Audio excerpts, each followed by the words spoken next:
ساری چیزیں ہیں جس کی وجہ سے والدین اور اولاد کا رشتہ سب سے مضبوط سمجھا جاتا ہے. گوشت بھی وہی ہے، پیدائش کا ذریعہ بھی وہی بچے، اور جتنا قریب آپ ان کے رہے ہیں اتنا کسی اور کے قریب نہیں رہے. ماں آپ کو پیدائش کے دن سے جانتی ہے، کتنی دیر بعد اس نے آنکھیں کھولی تھیں، کتنی زور سے چیخا تھا، پھرتیلا تھا یا سست تھا. مائیں بتاتی ہیں نا، تو بچپن میں یہ کرتا تھا، تو یہ کرتا تھا، تو ایسے ٹیڑھی آنکھوں سے دیکھا کرتا تھا. سب پتا ہوتا ہے ماں کو. اس لیے ماں کا رشتہ اور باپ کا رشتہ بہت زیادہ گہرا سمجھا جاتا ہے. تو جیسے ماں باپ یہ چاہتے ہیں کہ ہماری اولاد ہم سے محبت کرے، کیونکہ وہ آپ سے محبت کرتے ہیں. یاد رکھو، جس کو جس سے محبت ہوتی ہے اس کا محبوب سے سب سے پہلا مطالبہ کیا ہوتا ہے کہ محبوب بھی اس سے محبت کرے. باقی چیزیں سب بعد میں. اولاد آج کل یہ چیز سمجھتی نہیں ہے. اولاد جو ہے نا یہ چیز سمجھتی نہیں ہے کہ والدین ہم سے کیا چاہتے ہیں، محبت. محبت کے ثبوت کے لیے والدین پہ پیسہ خرچ کرنا پڑتا ہے، ہدیے دینے پڑتے ہیں. والدین کو اصل جو اولاد سے چاہیے، نہ پیسے چاہیے نہ ہدیے چاہیے، اصل کیا چاہیے؟ بولو بھائی، محبت. تو آج کل کی اولاد کچھ ایسی گڑبڑیں کر جاتی ہے جس سے والدین کو یہ احساس ہوتا ہے کہ یہ غیر کو ہم پر ترجیح دیتا ہے. یہ میرا اصل ٹاپک نہیں ہے، یہ بات چل نکلی ہے تو میں اس کو تھوڑا سا نمٹا کے پھر آگے چلتا ہوں. کچھ ایسی ٹیکنیکل فالٹ ہوتے ہیں اولاد کی طرف سے جس سے والدین کو یہ احساس ہوتا ہے کہ یہ ہم پر دوسروں کو ترجیح دیتا ہے. لیکن والدین وہ بات زبان سے نہیں کہہ سکتے، کیونکہ آپ نے کوئی ایسا کام نہیں کیا ہوتا جس پہ آپ کے خلاف کیس بن سکے. اب تو کھا پی لیا ماشاءاللہ، تیسرا دن ہے، اب کس بات کی جلدی بھائی؟ کھا لیا نا ماشاءاللہ اچھی طریقے، 2 دن سے گوشت کھا رہے ہیں. تو والدین کو یعنی کوئی ایسا جرم نہیں ہوتا جو پکڑائی میں آئے، لیکن والدین کے دل میں آپ کی نفرت پیدا ہو جاتی ہے. مثلاً جب آپ کے اولاد ہوتی ہے تو آپ اپنے بچے کو اپنے والدین کی موجودگی میں بہت زیادہ پیار کرتے ہیں. یہ چیز والدین کے ادب کے، بولو بھائی، بولنا پڑے گا یار، قربانی کا دن ہے، بقرعید ہے. یہ چیز والدین کے ادب کے خلاف ہے. ہوتا کچھ بھی نہیں ہے بھائی، آپ کہہ سکتے ہو میرا بچہ ہے جتنا مرضی پیار کروں، یہ ادب کے خلاف ہے. اپنے بچے کو پیار کریں بہت، لیکن والدین کی موجودگی میں بولو نا نہیں. دیکھو ادب جو ہے نا، ادب تمیز کے کوئی لگے بندے اصول نہیں ہوتے کہ آپ کہیں ادب تمیز کسے کہتے ہیں. کسی ڈکشنری میں نہیں لکھا ادب تمیز کسے کہتے ہیں. ادب اور تمیز کے لیے کسی لاجک کا ہونا ضروری نہیں ہے.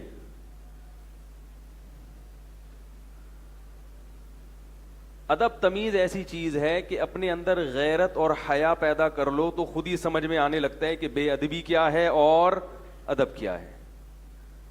یہ چیز ڈیفائن نہیں کی جا سکتی. نیوٹن کا قانون تو ڈیفائن کیا جا سکتا ہے، جو چیز متحرک ہے ہمیشہ متحرک رہے گی جب تک اسے روکنے والا کچھ کوئی نہ ہو، اور جو ساکن ہے ہمیشہ ساکن رہے گی. یہ نیوٹن کا قانون ہے. ادب کسے کہتے ہیں؟ یہ محسوس کیا جا سکتا ہے، اور غیرت ہو، حیا ہو تو خود بخود سمجھ میں آتا ہے، عقل بھی ہو. جب آپ اپنی اولاد کو اپنے والدین کے سامنے زیادہ پیار کرتے ہو تو لاشعوری طور پر ان کے دل میں یہ خیال آتا ہے کہ یہ اپنی اولاد کو ہم پر ترجیح دے رہا ہے. بعض قوموں میں دستور ہے کہ وہ اپنے باپ کی موجودگی میں بیٹے سے فری نہیں ہوتے. اچھا رواج ہے, اس میں غلو تو صحیح نہیں ہے. والدین اس وقت یہ چاہتے ہیں کہ یہ ہماری اولاد جو ہے نا, ہماری موجودگی میں سب سے بڑا کسے سمجھے؟ ہمیں. اور سب سے محبوب کس کو سمجھے؟ ہمیں. بس بچوں کو آپ کی اولاد کو پیار کرنا ہو تو آپ کے والدین کریں گے. اس وقت آپ ان سے زیادہ فری بولتے کیوں نہیں یار؟ میں بڑا حیران ہوتا ہوں, میرے تو ہر قسم کے طبقے کے یہاں جانا ہوتا ہے. ایک صاحب کے گھر گیا, نوجوان لڑکا, اس کے 2 بیٹے چھوٹے چھوٹے, ایک 3 سال کا ہوگا, ایک 4 سال 5 سال کا ہوگا. اس کے والد آئے مجھ سے ملنے کے لیے, والد سے بھی میری سلام دعا. ابا سامنے بیٹھ گئے اور ان کا بیٹا مجھ سے مل رہا ہے میرے سامنے, یعنی میرے ساتھ گپ شپ ہو رہی ہے. اور بھائی کیا حال ہے, خا ٹول انڈی والان جو اسٹائل ہے. تھوڑی دیر میں اس جو ہمارا دوست تھا جو ذرا کم عمر تھا, اس کے 2 بچے آئے, وہی 3-4 سال کے. تو وہ ان کو گود میں لے رہا ہے, گھما رہا ہے, ٹہلا رہا ہے, پیار کر رہا ہے دائیں بائیں. مجھے بہت برا لگ رہا تھا یہ منظر کہ تمہارا ابا سامنے بیٹھا ہے. ابا کو یہ احساس دلاؤ کہ ابا آپ کی موجودگی میں, بولو بھائی, کسی کو نہیں جانتے ہم, آپ کی موجودگی میں مفتی صاحب کو بھی عزت اس لیے دے رہے ہیں کہ آپ نے ان کو عزت دینے کا کہا ہوا ہے. ارے بھائی کیا ہو گیا بھائی؟ مفتی صاحب بھی نہیں ہے باپ کے مقابلے میں. ابا آپ کے مہمان ہیں, ان کو عزت دوں گا تو آپ خوش ہوں گے, اس لیے دے رہا ہوں. آپ کہہ سکتے ہیں کہ اولاد کو عزت دینے سے بھی ابا خوش ہوں گے نا, نہیں ہوتے. یہ نفسیات ہے. وہ کہیں گے تیری اولاد بعد میں, یہ میری اولاد ہے. یوں وہ ان کو یہ احساس دلایا جائے کہ یہ آپ کے ہیں, کیونکہ میں بھی آپ کا اور میری اولاد بھی آپ کی. آپ کی موجودگی میں ہم سب آپ کے لیے اولاد ہونے کے لحاظ سے کیا ہیں؟ برابر ہیں. بس یہ تمیز کاش اسکولوں میں سکھائی جاتی ہے. افسوس اس پر ہوتا ہے, اسکولوں میں کم بخت باقاعدہ آرڈر پہ بدتمیز بنا رہے ہیں. یا تو ہوتا نا اسکولوں میں تمیز نہ سکھاتے تو ہم کہتے چلو نہ تمیز سکھا رہے ہیں نہ بدتمیز بنا رہے ہیں. کچھ بھی نہیں سکھا رہے تو بچہ خود ہی ماحول سے بدتمیز بن کے آ رہا ہے. تو ہم کچھ انتظام کرتے یار کہیں تمیز سینٹر کھولا جائے. کیا خیال ہے؟ باقاعدہ اس کا نام کیا ہو, تمیز سینٹر. لیکن اسکولوں میں باقاعدہ کیا بنایا جا رہا ہے؟ بدتمیز. دیکھو ہم کو بیوقوف مت سمجھو مولویوں کو, اللہ کا واسطہ. کمنٹس آتے ہیں الٹے الٹے. میں صحت کے حوالے سے کچھ ٹپس بتاتا ہوں, اس پہ کہتے ہیں یہ کون سا بہت بڑا ڈاکٹر ہے. ارے بھائی کوئی ممبر پہ بیٹھ کے کچھ بتا رہا ہے تو کوئی تو ریسرچ کی ہوگی, ڈاکٹروں سے ہی کی ہوگی اس نے ریسرچ. اور ہم کون سا کوئی آپ کے گردوں کا آپریشن کر رہے ہیں یہاں بیٹھ کے. موٹی موٹی جو صحت کے بنیادی اصول ہیں وہ بتا رہے ہوتے ہیں نا. بھائی کوئی آپ سے مسئلہ پوچھنے کے لیے آئے کہ اسلام میں نمازیں کتنی فرض ہیں, آپ بولو گے 5. وہ کہے تم کوئی مفتی ہو, تو آپ کہو گے میں کون سا وراثت کے پیچیدہ مسائل بیان کر رہا ہوں, سب کو پتہ ہے اسلام میں نمازیں کتنی ہیں, 5. محمد صلی اللہ علیہ وسلم آخری نبی ہیں. یہ تو بیسک ہے نا اسلام کی. تو ہم جو صحت کے ٹپس بتاتے ہیں وہ تو بنیادی چیزیں ہیں, موٹی موٹی باتیں. ہم کون سا کوئی آپ کے گردوں کا علاج کر رہے ہیں یا پھیپڑوں سے پانی نکال رہے ہیں یہاں پہ بیٹھ کر. آپ کے پھیپڑے میں پانی ہو گیا اللہ نہ کرے, ہم بھی آپ کو کہیں گے بھائی ڈاکٹر کے پاس جاؤ. اور میں جو صحت کے ٹپس بتاتا ہوں اس میں لوگوں کی کالز آنا شروع ہوتی ہیں, حضرت وہ بہت ہی ضروری بات ہے آپ سے, بہت زیادہ ایمرجنسی ہے. کیا ہو گیا بھائی؟ فون اٹھایا تو کہہ رہے میرے نا پھیپڑوں میں کیا ہو رہا ہے, انفیکشن ہو گیا ہے. میں نے کہا میں کیا کروں, تیرے پھیپڑوں میں انفیکشن ہو گیا بھائی. کہہ رہے نہیں آپ بڑی صحت کی باتیں بتاتے ہیں بڑی زبردست. تو بھائی گردے پھیپڑے کے جو پیچیدہ مسائل ہیں وہ کس سے پوچھو, وہ کلینک جاؤ. تو یہ جو میں عرض کر رہا ہوں کہ ہماری یونیورسٹیوں میں, اسکولوں میں, کالجز میں باقاعدہ آرڈر پر بدتمیز بنایا جا رہا ہے. یہ ہوائی باتیں نہیں ہیں. آپ کہیں بھائی وہاں تو کوئی ایسا پیریڈ نہیں ہوتا جو باقاعدہ بدتمیزی کا پیریڈ ہو. بھائی کالج میں ایک فزکس کا ہوگا, ایک کیمسٹری کا ہوگا, میتھ, فزکس کیمسٹری تو جمع نہیں ہوتے, فزکس کا ہوگا, یا ہوگا آپ کا میتھ کا ہوگا, اردو کا ہوگا, ایک انگلش کا ہوگا. بدتمیزی کا تو کوئی چیپٹر ہے ہی نہیں. بھائی کوئی ایسا چیپٹر کالج اسکول میں ہوتا جس میں سبجیکٹ کا نام کیا ہوتا, آئیے بدتمیزی سیکھیں. ایسی کتابیں تو ہیں, آئیے انگلش سیکھیں, آئیے چائنیز سیکھیں, آئیے اردو ادب سیکھیں. لیکن ایسی تو مفتی صاحب کوئی کتاب نہیں ہے جس میں لکھا ہو کہ آئیے بدتمیزی سیکھیں. کاش ایسی کوئی کتاب ہوتی تو اتنے بدتمیز نہ بنتے جتنے بنے ہوئے ہیں. کالج اور اسکولوں میں کتاب نہیں پڑھائی جاتی, ماحول دیا جاتا ہے. کتابیں پڑھنے سے اتنا نہیں سیکھتا جتنا انسان ماحول سے سیکھتا ہے. بدتمیزی پہ باقاعدہ کوئی سبجیکٹ ہوتا, ماحول اچھا دے دیا جاتا, بدتمیز نہیں بنتے. افسوس اس پر ہے کہ کتابیں فزکس کی پڑھائی جا رہی ہے, ماحول فزکس کا نہیں ہے. میتھ پڑھایا جا رہا ہے, ماحول میتھ کا نہیں ہے. بزنس پڑھایا جا رہا ہے مگر ماحول بزنس کا نہیں ہے. کوئی پریکٹس نہیں کروائی جا رہی بزنس کی. تبھی ایم بی اے کرنے والا بزنس کے علاوہ دنیا کا ہر کام کر سکتا ہے. ارے بھائی جو یونیورسٹیوں میں بزنس پڑھ رہے ہیں نا, میں نے اپنی آنکھوں سے دیکھا ہے, بزنس کے علاوہ دنیا کا ہر کام کر رہے ہیں. اور جنہوں نے بزنس کا ایک بزنس کی سپیلنگ جن کو نہیں آتی, کروڑ پتی تاجر ہیں وہ. پاس سے بات نکلتی ہے یار, کیا کریں. آپ نے کسی بزنس پڑھے ہوئے آدمی کو بزنس کرتے دیکھا اپنی زندگی میں؟ ملازمت کرتے دیکھا ہوگا. کسی بزنس مین کے ہاں جاب کرے گا وہ, تو جو جاب ہی کرنی تھی تو بزنس پڑھنے کی. یہ پاگل پنا ہے یا نہیں ہے؟ سوچو یار, کامن کیا ہو رہا ہے ملک میں. کیوں بزنس پڑھنے والا بزنس مین کیوں نہیں بنتا؟ اس نے بزنس پڑھا ہے, تاجروں کے ماحول میں رہا نہیں ہے. اور انگوٹھے چھاپ تجارت کر کے ارب پتی کیوں بن جاتے ہیں؟ ان کو بزنس کی سپیلنگ بھی نہیں آتی, ان کو تجارت کا لغوی ترجمہ بھی نہیں آتا. انہوں نے اپنے باپ دادا کو تجارت کرتے ہوئے دیکھا اور وہیں سے تجارت شروع کی انہوں نے.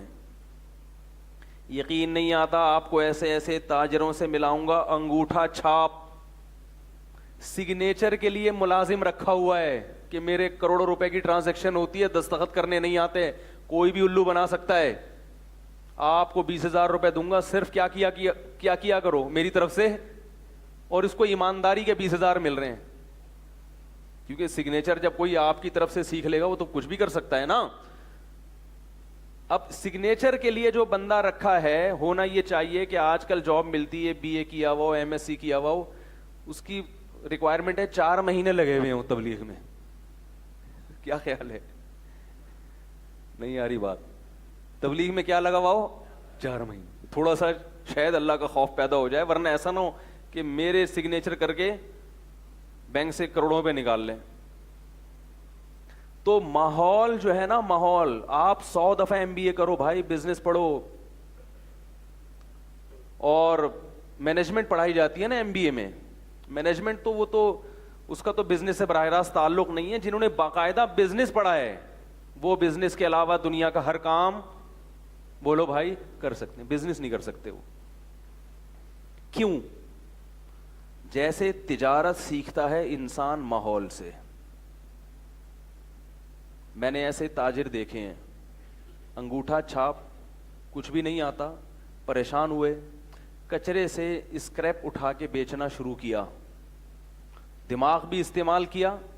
تجارت میں 2 چیزیں چاہیے, دماغ اور محنت. اگر صرف محنت ہے تو خرکار کے گدھے بنے رہو گے ساری زندگی, کچرا ہی بیچتے رہو گے, 2 قدم آگے. ارے بھائی بولو نا یار, کیا ہو گیا؟ نہیں چلو گے, کولو کے بیل کی طرح. اور اگر دماغ استعمال کرنا شروع کر دیا تو محنت ہر روز کم ہوتی چلی جائے گی اور ارننگ بڑھتی چلی جائے گی. تو وہ جو کچرا سے اسکریپ کا مال بیچا کرتا تھا, اس نے محنت بھی کی اور بولو بھائی مائنڈ.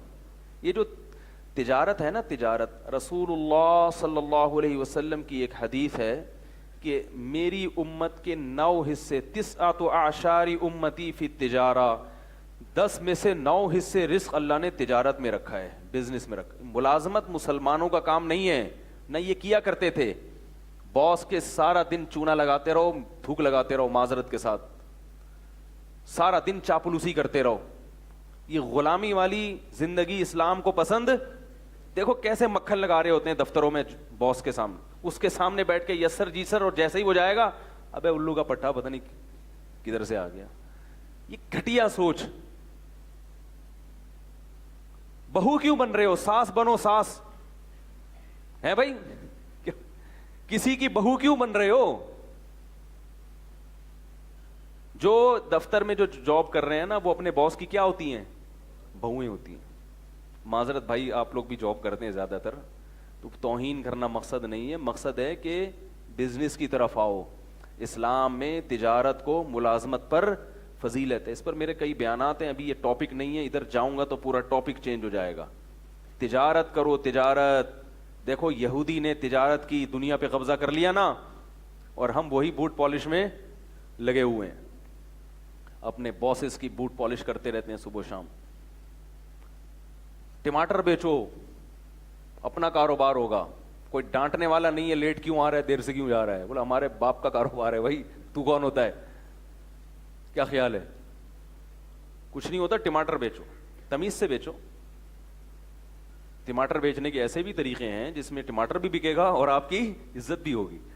ویسے تو یہ جو بیچارے ٹھیلے لگا کے ٹماٹر بیچ رہے ہیں یہ بھی قابل عزت ہیں، قابل احترام ہیں، تو قیامت میں پتہ چلے گا۔ یہ جو چاپلوسی کر رہے ہو نا دفتروں میں اپنے باسز کی، اس سے عزت دنیا میں بھی جاتی ہے اور آخرت میں بھی جاتی ہے۔ خیر، کہاں سے کہاں بات چلی جاتی ہے۔ تو میں یہ عرض کر رہا تھا کہ دیکھو، والدین کے سامنے اپنے بچوں کو زیادہ پیار کرو گے تو ان کے دل میں غیرت کے جذبات پیدا ہوتے ہیں۔ یہ جو شادی شدہ نوجوان ہیں نا، میرے پاس آتے ہیں مشورہ لینے کے لیے کہ ہماری شادی ہوئی ہے، یہ سمجھتے ہیں میں کوئی حکیم ہوں۔ جیسے ہی کوئی کہتا ہے میری شادی، مجھے پتہ چل جاتا ہے اب یہ کوئی نسخہ مانگ رہا ہے۔ میں کہتا ہوں بھائی اللہ کا واسطہ میں کوئی حکیم نہیں ہوں، نہ میں ڈاکٹر ہوں، دفع ہو یہاں سے۔ کہہ رہے نہیں حضرت کچھ تو بتائیں۔ پھر میں بھگاتا ہوں، میرے پاس کوئی نسخے نہیں ہیں، سمجھ رہے ہو۔ ایک دفعہ ایک صاحب آئے دوسری شادی کا مشورہ لینے کے لیے، آدھا گھنٹہ بیٹھے۔ اب تو میں مشورہ یعنی جان چھڑاتا ہوں، لوگوں سے دور بھاگتا ہوں، تو کافی دیر مشورہ لیا۔ اصل مشورہ جو ہے نا وہ شرما رہے تھے، اصل بات کرتے ہوئے کافی مشورے لینے کے بعد جاتے جاتے ان کے خیال ہے پوچھ ہی لو، اب کیا شرمانا۔ کہہ رہے تھے کوئی خوراک وراک حضرت کوئی کھانے کو کچھ بتا دیں۔ میں نے کہا قسم کھایا کرو۔ کیا کھایا کرو؟ قسم کھایا کرو، غصہ پیا کرو، اس سے بہت طاقت آتی ہے جسم میں۔ میں نے کہا روٹی نہیں کھاتے؟ کہہ رہے ہیں وہ تو کھاتے ہیں۔ میں نے کہا بس جو روٹی کھا لی اب کچھ کھانے کی ضرورت۔ اللہ کے بندو، تم روٹی کھا رہے ہو گندم کی، گائے کے بکرے کے گوشت کھا رہے ہو، اور کیا چاہیے؟ اب جائیدادیں کھانی ہے کیا؟ جس آدمی کو روٹی کھا کے طاقت نہیں آتی وہ بہنوں کی جائیدادیں بھی کھا لے گا تو جسم میں طاقت نہیں ہوگی، یہ خوب یاد رکھو۔ روٹی کھاؤ اور گائے کا گوشت، اتنا اللہ نے اس میں پاور، وہ بیماریاں بھی ہیں، وہ اس لیے بیماریاں ہیں کہ وہ انرجی یوٹیلائز نہیں ہوتی، ایکسرسائز نہیں کرتے۔ جو آدمی گائے کا گوشت کھائے، دمبے کھائے اور روٹی کھائے، اس میں اگر طاقت پیدا نہیں ہو رہی پھر وہ جائیدادیں بھی کھا لے گا تو طاقت پیدا نہیں ہوگی، یاد رکھو۔ وراثت بھی کھائے گا نہیں ہوگی۔ تو کہاں سے کہاں بات جا رہی ہے یار، گچی پکڑ کے رکھو جی۔ اسکول کالج میں تو باقاعدہ آرڈر پہ بدتمیز بنایا جا رہا ہے، یہ بات چل رہی تھی۔ تو اسکول کالجز میں ماحول ایسا دیا جا رہا ہے جس سے بچے بدتمیز بن جاتے ہیں، ماحول ایسا دیا جا رہا ہے۔ مثلاً اپنے کالج کا ایک واقعہ سناتا ہوں، لمبی بات کروں گا نا تو موضوع چینج نہ ہو جائے۔ این سی سی کی ٹریننگ ہوا کرتی تھی کالج میں۔ مجھے یاد ہے ایک دن ایک لڑکا بیٹھ کے دوسرے کو بتا رہا ہے کہ یار میرے میں جب گھر میں لیٹ جاتا ہوں تو ابا مجھے ڈانٹتے ہیں, لیٹ کیوں آ رہا ہے. دوسرا کہتا ہے تو نے ایسے ابا پالے ہوئے کیوں ہیں. اب دیکھو یہ مزاح چل رہا ہے کس کے بارے میں؟ باپ کے بارے میں. یہ ہے کیا؟ ماحول جو آپ کے دل سے باپ کی عظمت. کسی زمانے میں یہ جملہ انتہائی غلیظ سمجھا جاتا تھا. کوئی کہہ دیتا کہ میرے باپ کی توہین, وہ کہتا تھا میری توہین کرتا اتنی بے عزتی نہیں تھی, میرے باپ کی توہین کی ہے یہ قابل برداشت نہیں ہے. تو یہ ہو رہا ہے جو ماحول مل رہا ہے نا وہاں. پھر اسکول کالجز میں دنیا کی محبت سکھائی جا رہی ہے, دنیا کی محبت. پیسہ پیسہ پیسہ پیسہ, دولت دولت. دولت کی محبت اللہ کی محبت کے ساتھ جمع نہیں ہو سکتی. والدین سے محبت وہی کرے گا جو اللہ سے محبت کرے گا, کیونکہ اللہ کا رشتہ اور والدین کا رشتہ تقریباً ایک جیسا ہے. وہ بھی آپ کی پیدائش کا ذریعہ بنے اور اللہ بھی خالق ہے. والدین بھی آپ سے بے لوث محبت کرتے ہیں, کوئی مفاد نہیں, اور اللہ بھی اپنی مخلوق سے بے لوث محبت کرتا ہے. اللہ نے اپنی محبت کے لیے مثال ہی ماں کی دی ہے کہ ماں سے 99 گنا زیادہ. یہ نہیں کہا کہ شوہر سے 99 گنا زیادہ, بیوی سے 99 گنا زیادہ, اولاد سے, نہ نہ نہ. اللہ نے جب اپنی محبت کی مثال دی تو اتنی محبت کرتا ہوں کہ ماں سے بھی 99 گنا زیادہ. تو ماں کی کیوں مثال دی جا رہی ہے؟ کیونکہ میاں بیوی کی محبت میں بسا اوقات خواہشات کی آمیزش ہوتی ہے. اولاد جو والدین سے محبت کرتی ہے اس میں بھی 2 نمبری ہو سکتی ہے, وراثت چاہیے, مفاد ہیں. لیکن والدین جو اولاد سے محبت کرتے ہیں اس میں کوئی مفاد. تبھی دیکھو جو سب سے زیادہ معذور ہوگا والدین کو محبت اس سے سب سے زیادہ ہوگی. تو ماحول ایسا دیا جا رہا ہے, ایسا ماحول دیا جا رہا ہے کہ یاد رکھو مذہب سے جتنا دور ہوگے اتنا ہی اپنے قریبی رشتوں سے دور ہو جاؤ گے. آپ کہہ سکتے ہو گورے تو بہت محبت کرتے ہیں قریبی رشتوں سے, بولو نا نہیں. کتوں سے کرتے ہیں, کلائنٹ سے کرتے ہیں. ایئر ہوسٹس محبت کرتی ہے جو جہازوں میں سواریاں بیٹھی ہوئی ہوتی ہیں نا, ان سے محبت کرتی ہے. کاش ایک صاحب پرسوں مجھے کہنے لگے یار میں جہاز میں جا رہا تھا, ایئر ہوسٹس اتنی تمیز سے بات کر رہی تھی, پتہ نہیں انہوں نے کیا کہہ دیا ایئر ہوسٹس کو, وہ پھر بھی بڑی تھینک یو کہہ رہی ہے. مجھے کہنے لگے کاش میری بیوی ایسی ہو جائے, بٹن دباؤ, کیا خیال ہے؟ میں نے کہا نہیں ہوگی, کیونکہ تم بھی ویسے نہیں ہو سکتے جیسے وہ ایئر ہوسٹس کا الٹ کیا ہوتا ہے, کیونکہ نظر ہی نہیں آیا کبھی جہاز میں ہمیں اسٹیورڈ. تو وہ بھی بڑی تمیز سے بات کرتا ہے. تو میں نے کہا جیسے وہ تمیز سے بات کر رہا ہے ایسے ہی تم بھی اپنی بیگم سے تمیز سے بات کیا کرو. تو کوئی بھی نہیں کر رہا آج کل. تمیز مارکیٹ سے کیا ہو گئی ہے؟ شارٹ ہو گئی, مہنگی ہو گئی ہے. کیوں؟ اللہ کا خوف نہیں ہے. جو اللہ سے نہیں ڈرے گا وہ کس سے ڈرے گا بھائی؟ وہ تو کمزور, وہ صرف طاقتور کے سامنے, باس کے سامنے یسر جی سر کرے گا, پولیس والے کے سامنے یسر کرے گا. کوئی ایس ایچ او آ جائے نا تھانے کا, ڈی ایس پی آ جائے, اس کے سامنے کہے گا ماشاء اللہ سر, سر پلیز سر. وہ الیز پلیز کہاں لے کے جائے گا؟ صرف ڈی ایس پی کے سامنے, ایس ایچ او کے سامنے, یا اپنے دوستوں کے سامنے جس سے مفاد ہے. کلائنٹ سے بڑی تمیز سے بات کرتے ہیں, کسٹمر سے بڑی تمیز سے بات کرتے ہیں, کیونکہ کسٹمر سے کیا مقصد ہے؟ تجارت.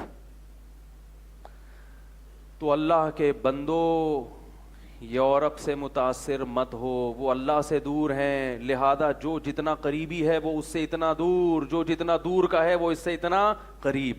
سب سے قریب اللہ ہے, وہ اللہ سے سب سے دور ہیں. اللہ کو تو مانتے ہی نہیں, حالانکہ والدین سے بھی زیادہ قریب کون ہے؟ بولو نا بھائی, اللہ ہے. والدین بھی تو اسی نے بنائے. والدین کے دل میں محبت کس نے رکھی ہے؟ اللہ نے. آپ یہ کہہ سکتے ہو یہ تو نیچرل ہے. نیچر کوئی چیز نہیں ہوتی خود سے, نیچر بنانے والا کون ہے؟ اللہ ہے. یہ جو گورے کہتے ہیں نا نیچرل ہے, کہ یہ نیچر کر رہی ہے, فطرت خود کچھ نہیں ہوتی. فطرت کو تخلیق کرنے والا کون ہے؟ اللہ ہے. کتا وفادار ہے, اس کی نیچر ہے. بھئی یہ نیچر بنائی کس نے؟ خود سے وہ وفادار بن گیا. شیر بہادر ہے, خود سے نہیں ہے, اللہ نے اس میں بہادری کے سافٹ ویئر انسٹال کر دیے ہیں, اور پھر اس کو اسی بہادری کے حساب سے پورا جو ہے نا باڈی دی ہے. یہ اس کی علامت ہے کہ کوئی ہے جس نے بنایا, اور جس حساب سے بنایا ہر چیز پھر اسی حساب سے ڈیزائن کی ہے. اگر شیر خود سے بہادر ہوتا تو اس کی ایک ایک چیز اسی بہادری کے حساب سے نہ بنتی. شیر کو اگر بہادر بنایا تو اس کی دھاڑ بھی ایسے جیسے بہادروں کی, بولو نا یار, جیسے بہادروں کی دھاڑ ہوتی ہے. تو اللہ تعالیٰ نے والدین کے دل میں اولاد کی محبت رکھی. یہ نیچرل اس لحاظ سے نہیں ہے کہ خود بخود ہے, اس لحاظ سے نیچرل ہے کہ یہ نیچر بنائی کس نے؟ اللہ نے. ورنہ یہ ضروری نہیں ہے کہ جو جنے وہ محبت بھی کرے. سانپ کی مادہ بھی جنتی ہے مگر اپنے بچوں سے محبت نہیں کرتی. سانپ کے انڈوں سے, سانپنی کے انڈوں سے جب بچے نکلتے ہیں تو سب سے پہلے وہ کس کو اپنا دشمن سمجھتے ہیں؟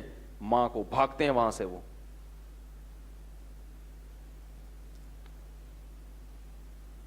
وہ گود ایسے نفرت سے جنتی تھی جیسے جنے سانپنی کوئی جننے والی. ایک شاعر نے کہا ہے کہ عرب میں جب بیٹی پیدا ہوتی تھی نا تو ایسے نفرت سے جیسے کسی سانپ کے ہاں اولاد ہوئی ہو. مچھلی, آپ کہہ سکتے ہیں سانپ زہریلا جانور ہے, مچھلیاں کھا جاتی ہیں اپنے بچوں کو, محبت نہیں کرتی. اور اللہ کی حکمت ہے, اگر مچھلی اپنے بچوں کو نہ کھائے تو سمندر میں پاؤں رکھنے کی جگہ نہ ملے. یہ نسل کنٹرول ہوتی ہے. اللہ شیر کے دل میں اگر ہرن کی محبت رکھ دے نا, بھائی شیر نے چلے لگا لیا اور دہشت گردی اس نے ختم کر دی. اب آپ روزانہ اسے خربوزے لا کے کھلا رہے ہیں, وہ بولے آئندہ میں جنگل میں کسی کو نہیں چھیڑوں گا, سب میری بہنیں ہیں, سب میرے بھائی ہیں, تو جنگل کا نظام برباد ہو جائے گا. گورے کہتے ہیں, جو ان کے ماہرین ہیں, کہ جنگل میں درندے اگر ختم ہو جائیں تو یہ جو ہرن ہیں یا یہ جو 12 سنگے ہیں یا دوسری نسلیں اتنی بڑھ جائیں گی کہ جنگل میں گھاس پھوس کا نام و نشان باقی نہیں رہے گا. اللہ نے جنگل میں درندے پیدا کیے ہیں ان جانوروں کی جو گروتھ ریشو ہے اس کو کنٹرول کرنے کے لیے. کنٹرولنگ سسٹم قدرت کی طرف سے پہلے سے ہے. فیملی پلاننگ کی مدد کی آپ کو ضرورت نہیں ہے. یہ فطرت میں ٹانگ اڑانے والی بات ہے. فیملی پلاننگ سسٹم جو چل رہا ہے اس سے نقصان ہوگا. اللہ غافل نہیں ہے, اس کے جو سسٹم بنایا اس سسٹم میں خود بخود یہ چیزیں ہیں کہ کتنا بڑھنا ہے, کتنے زمین میں خوراک ہے, اور کتنے بم دھماکوں سے ہلاک ہوں گے, کتنی بڑی بڑی جنگیں ہونے والی ہیں جس سے نسل ختم ہوگی. اگر آپ نے خود سے کم کرنا شروع کر دی تو مستقبل میں تباہی ہے پھر, کیونکہ فطرت کی جو ضرب اور تقسیم کا عمل ہے نا اس میں گڑبڑ, اس کیلکولیشن میں ٹانگ مت اڑاؤ. تو اب دیکھو شیر کے دل میں اللہ تعالی نے جنگلی جانوروں کی نفرت رکھ دی. اگر محبت رکھ دیتا تو معاملہ خراب ہو جاتا, لیکن اپنے بچوں سے بڑی محبت کرتا ہے, بہت زیادہ. کیوں؟ شیر کے گروتھ ریشو بہت کم ہے. اگر اللہ اسے سانپ کی طرح بنا دیتا تو جنگل سے شیر ختم ہو جاتا. ایک صاحب کہنے لگے پھر ڈائناسور کیوں ختم ہو گئے, اتنا اچھا سسٹم قدرت کا چل رہا ہے. میں نے کہا انسان نے دنیا میں آنا تھا, اللہ چاہتے ہیں یہ زندہ رہیں وہ مر جائیں. اگر وہ اب تک ہوتے ہم یہاں بیٹھ کے خطاب نہیں کر رہے ہوتے. کیا خیال ہے بھائی؟ وہ تو کھا چکے ہوتے انسانوں کو.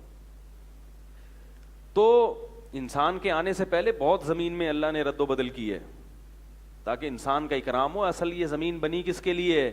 انسانوں کے لیے بنی ہے. تو اللہ تعالیٰ نے والدین کے دل میں محبت رکھی ہے. اللہ چاہتے تو یہ محبت نہ رکھتے. ہم نے بڑے بڑے کرپٹ لوگ دیکھے ہیں, اولاد کے لیے بڑے مخلص ہیں. کرپٹ عورتیں دیکھی ہیں مگر اولاد کے لیے وہ چوری کر رہے ہیں اپنے بچوں کے لیے. باپ چوری کر رہا ہے کس کے لیے؟ بچوں کے لیے. 2 نمبری کر رہا ہے کس کے لیے؟ بچوں کے لیے. تو یہ اللہ نے رکھی ہے. تو سب سے پہلا رشتہ کس سے ہے میرے بھائی؟ بولو بھائی, اللہ کے ساتھ. گورا نحن اقرب الیہ من حبل الورید, اللہ کہتے ہیں ہم تمہاری شہرک سے بھی زیادہ تمہارے قریب ہیں. هو اعلم بکم اذ انتم اجنۃ فی بطون امہاتکم, فرمایا تمہاری ماں کو تمہارا بعد میں پتہ چلا تھا. اللہ اس وقت سے تمہیں جانتا ہے جب تم اپنی ماں کے پیٹ میں جنین تھے, چھپے ہوئے تھے. تمہاری ماں بھی اس وقت تمہیں نہیں جانتی تھی. ڈی این اے میں نا تمام خاصیتیں ہوتی ہیں انسان کی, یہ کسی سائنسدان کو اس وقت نہیں پتا ہوتا, مگر اللہ کو سب پتا ہوتا ہے. اس لیے اللہ نے فرمایا فلا تزکوا انفسکم, فلا تزکوا انفسکم کا جو آج کی زبان میں با محاورہ ترجمہ ہوگا وہ یہ کہ فنڈر بننے کی کوشش. اب جس کا لفظی ترجمہ ہوگا اپنا تزکیہ مت کیا کرو, یعنی اپنے آپ کو مزکا مت سمجھو, زیادہ نیک مت سمجھو. ہمیں پتہ ہے کون کتنے پانی میں ہے, اصل ترجمہ یہ ہے. اپنے آپ کو نیک قرار مت دو, صحیح ترجمہ یہ ہوگا کہ زیادہ نیک قرار, لوگوں کے سامنے گن مت گاؤ کہ میں بہت نیک ہوں, کیونکہ ہمیں پتہ ہے کہ کون کتنے. اس وقت سے جانتے ہیں جب تم ماں کے پیٹ میں بن رہے تھے. تو آج کی زبان میں ترجمہ کیا ہوگا؟ اپنے آپ کو زیادہ فنٹر, بولو بھائی, مت سمجھو. میں سب پتہ ہے کون کتنے پانی میں ہے, سب پتہ ہے.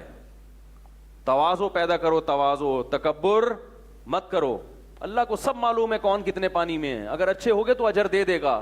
شو بازی اللہ کو پسند نہیں ہے. تو اللہ کا رشتہ سب سے زیادہ مخلوق کے قریب. اس نے بنایا ہمیں, اور قرآن نے پوری کائنات کے بارے میں بتایا کہ اس کو میں نے بنایا فرشتوں کے ذریعے. جہاں انسان کی بات آتی ہے اللہ کہتے ہیں خلقت بیدی, اپنے دونوں ہاتھوں سے بنایا. دیکھو اللہ یہ بھی کہہ سکتے ہاتھ سے بنایا, یہ میں نے بنایا, یہ بھی کہہ سکتے تھے نا بھائی, ساری چیزیں اللہ نے بنائی. لیکن اللہ انسان سے محبت ثابت کرنے کے لیے کیا بتاتے ہیں؟ میں نے ہاتھ سے بنایا. جب آپ کوئی چیز بہت اہتمام سے بناتے ہو تو کیا کہتے ہو؟ میں نے بھائی اپنے ہاتھ سے بنائی. آپ بازار سے کوئی کھلونا لے کر آئیں, توڑ دیں, بچے کو غم نہیں ہوگا. لیکن بچہ ایک ٹیڑھا میڑھا کھلونا اپنے ہاتھ سے بناتا ہے, مٹی سے بنائے, حالانکہ وہ اتنا مہنگا نہیں ہے, اس کی کوئی ویلیو نہیں ہے. اسے توڑیں گے بچے کو تکلیف زیادہ ہوگی. آج کل تو بچوں نے کھلونے بنانے بھی چھوڑ دیے. ہم تو مٹی کے پتہ نہیں کیا کیا چیزیں بناتے تھے, پھر بارشوں میں ایک دوسرے کو چپیڑتے بھی تھے, ٹھیک ہے نا, مارم پیٹی کھیلتے تھے. بچوں کے کھیل لیڈیز والے ہو گئے. مارم پیٹی کھیلے کبھی؟ گیند لے کے نا پٹاخ پٹاخ کر کے مارو, جس کے لگ گئی وہ چیختا ہوا گھر بھاگتا تھا, جو بچ گیا وہ خوش ہوتا تھا. آج کل جو بچے کھیل کھیل رہے ہیں وہ کیا ہیں یار, پتہ نہیں کیا کھیل رہے ہیں. وہ عجیب عجیب سے ویڈیو گیم پہ بیٹھے ہوتے ہیں سارا دن. تو خیر, تو بچہ اپنے ہاتھ سے کوئی چیز بنائے, اسے توڑیں گے تکلیف زیادہ ہوگی. بازار کی اچھی مہنگی خریدی ہوئی چیز کو توڑو گے تکلیف نہیں ہوگی. تو اللہ انسان سے اپنی محبت کا اظہار کر رہے ہیں کہ میں نے اپنے ہاتھ سے بنایا. یہ بھی بڑی بات ہے. پھر اللہ یہ بھی کہہ سکتے تھے میں نے ہاتھوں سے بنایا, ہاتھ کے بجائے, لیکن یہ بھی نہیں کہا کہ اپنے ہاتھوں سے بنایا. بی ایدی, نا نا نا, بی یدی, دونوں ہاتھوں سے بنایا. یہ بھی بڑی محبت اور اکرام ظاہر کرنے کے لیے کہ بچہ دیکھو, آپ جب کوئی چیز کام کر رہے ہوتے بعض دفعہ ایک ہاتھ سے آپ کی توجہ ادھر ہوتی ہے, ایک ہاتھ سے یہاں وہ کام بھی کر رہے ہوتے ہو. جیسے یہ کمار ہوتے ہیں نا, مٹی کی چیزیں بنا رہے ہوتے ہیں. لیکن جب آپ بہت اہتمام سے بناؤ گے, محبت سے بناؤ گے, تو پھر بولو بھائی دونوں ہاتھوں سے, کہ ذرا سا بھی گڑبڑ نہ ہو اور توجہ پوری اس طرف رہے. اللہ نے شیطان کو کہا کہ اے شیطان, اس آدم کو تو سجدہ کیوں نہیں کر رہا جسے میں نے دونوں ہاتھوں سے بنایا, اپنے دونوں ہاتھوں سے بنایا. اور یہ بھی نہیں کہا دونوں ہاتھوں سے, ظاہر ہے دونوں ہاتھ اللہ ہی کے ہوں گے نا وہ, لیکن اللہ کہہ رہے ہیں میں نے اپنے دونوں ہاتھوں سے بنایا. اس سے پتہ چلتا ہے جتنی محبت کے ساتھ اللہ نے انسان کو بنایا, کسی اور مخلوق کو اتنی محبت سے نہیں بنایا. آج انسان دنیا میں ہر ایک کو یاد رکھتا ہے, اسی بنانے والے کو بھول گیا. اور جن کو انسان یاد رکھتا ہے ان کو بھی اللہ ہی نے بنایا اس کے لیے. یہ تمہیں اولاد کس نے دی ہے بھائی؟ اللہ نے. روکی فیملی پلاننگ والوں نے ہے. دینے والا کون ہے؟ محبت فیملی پلاننگ والوں سے ہے اور اللہ سے محبت جو روک رہے ہیں تمہیں نعمت سے ہیں بھائی. ارے بھائی جو تمہیں روک رہے ہیں, تمہارے اگر 6 7 8 بچے نہیں ہیں تو کیوں نہیں ہیں؟ ماحول خراب کر دیا نا ڈراموں فلموں کے ذریعے.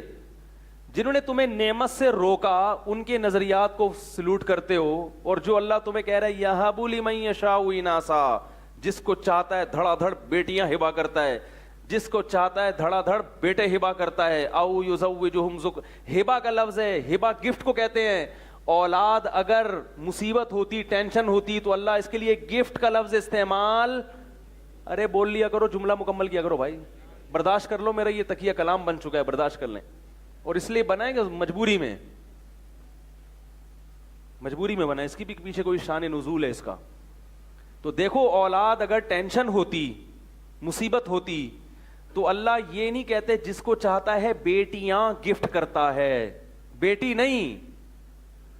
گھر جب بنتا ہے جب بیٹی نہ ہو بلکہ گھر میں بیٹیاں ہوں. ایک بیٹی سے گھر آباد نہیں ہوتا, گھر میں بیٹیاں ہوں. کم سے کم 3 کے لفظ پر بیٹیوں کا لفظ عربی میں صادق آتا ہے, کم سے کم. تو 2 بیٹیوں کو بھی اللہ نہیں مان رہی یہاں اس آیت میں. کم سے کم کتنی ہوں؟ کم سے کم, یہ کم از کم ہے. آگے جتنی ہوں اللہ کی نعمت ہے. فرمایا وَيَهَبُ لِمَن يَشَاءُ ذُكُورًا, اور جس کو چاہتا ہے بیٹے دیتا ہے, بیٹا نہیں. کیا دیتا ہے؟ بیٹے, الف بے پے تے ٹے, ٹھیک ہے. بیٹے کا لفظ پلورل ہے عربی میں, کم از کم 3 پہ صادق آتا ہے. کم سے کم 3 بیٹے ہوں, کم سے کم ہے یہ. یعنی یہاں سے نعمت کی ابتدا شروع ہوتی ہے. فرمایا کہ اللہ کیسا گفٹ کرتا ہے, کسی کو صرف بیٹیاں دے دیتا ہے, اس کا گھر بھی اللہ نے آباد کر دیا, اس کو بھی خوشیاں دے دیتا ہے کہ بیٹیاں ہیں گھر میں. جب جائے گا خوشی ہوگی گھر دیکھ کے. جب بچیاں ہوں گی تو کھیلتی ہوں گی, باپ سے محبت کریں گی, بڑی ہوں گی تو باپ اور ماں کی خدمت کریں گی, ساری زندگی یاد رکھیں گی, دعائیں مانگیں گی مرنے کے بعد. اور 3 اس لیے 3 یا 3 سے زیادہ کیونکہ بیٹیوں کو بہنوں کی ضرورت بھی تو ہے. ارے یار پولیس کو بلاؤ بھائی, آج تو بہت غصہ آ رہا ہے یار, گوشت کھا کے آئے ہوئے ہیں ماشاءاللہ, پھر بھی آپ لوگ کے چہروں پہ کیوں مرجھا رہے ہیں؟ دیکھو بیٹیاں کا اس لیے بھی ضرورت ہے کہ بیٹی کو بھی تو اپنی بہن کی ضرورت ہے یا نہیں. آپ کی بیٹی ہر وہ بات والدین سے شیئر نہیں کر سکتی جو اپنی بہنوں سے شیئر کرے گی.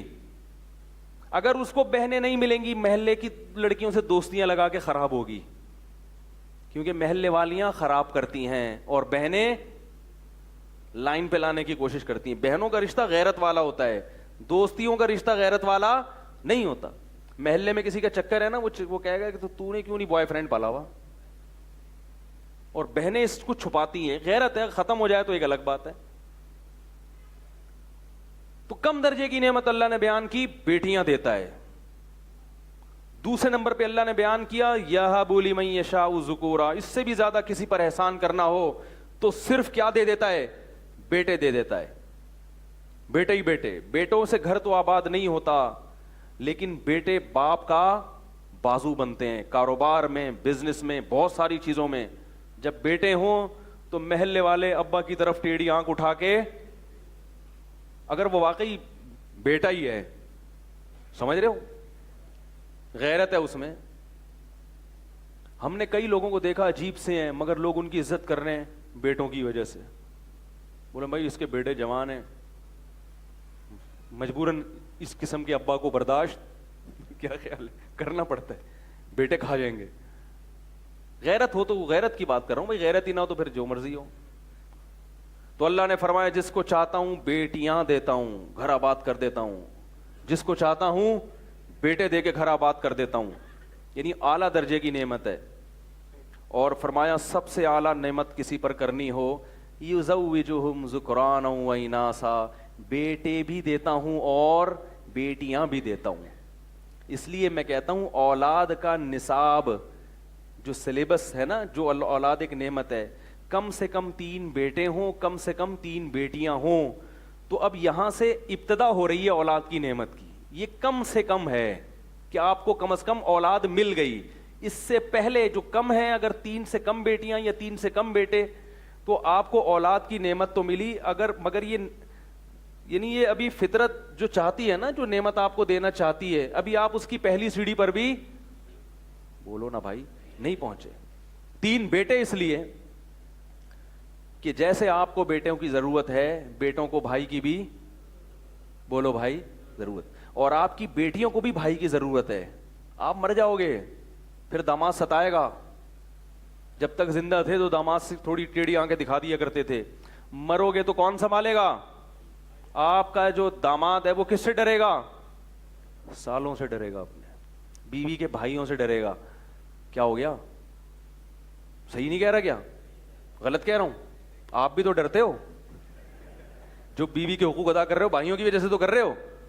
انہوں نے ٹانگے, تو کوئی متحدہ میں ہے, ڈر رہے ہو آپ. اللہ سے ڈر کے کون حقوق ادا کرتا ہے آج کل؟